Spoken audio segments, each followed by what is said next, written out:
ITP 262, Task 5, Assignment Number 3, Math in the Classroom.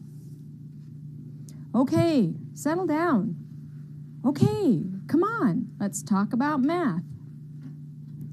Who remembers what a numerator is? Okay, the number on the top. Who knows what a denominator is? Okay, the denominator is the number on the bottom.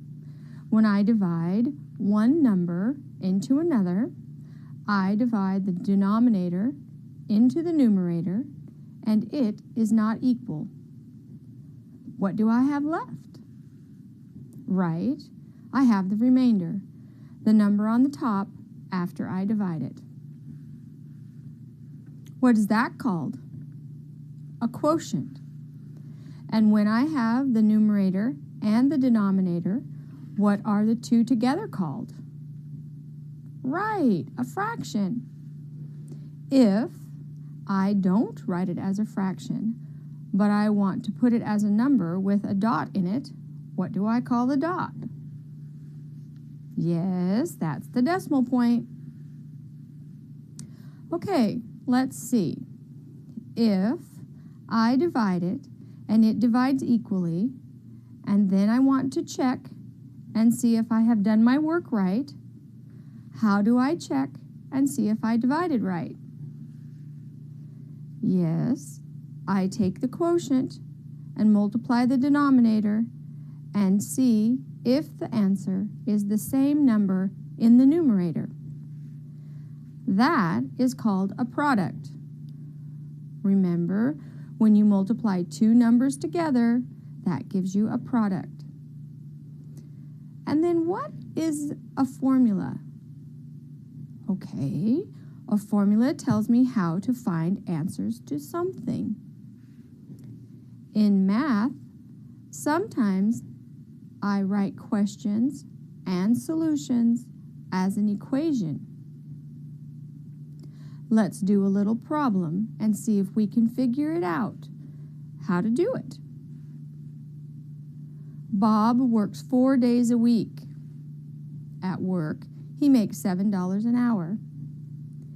He works 5 hours on Monday, 4 hours on Tuesday, 5 hours on Wednesday, 3 hours on Thursday, and 4 hours on Friday.